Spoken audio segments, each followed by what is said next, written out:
Hi guys, my name is Priyanshu and you're watching Cycle Hub. In this video, we are discussing question number 3 from the economics.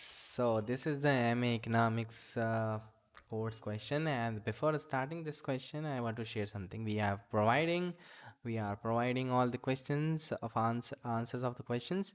So if you need answers of these questions, so you can contact us on our WhatsApp number, which is showing on your screen below, which is 9009368 238. You can call also.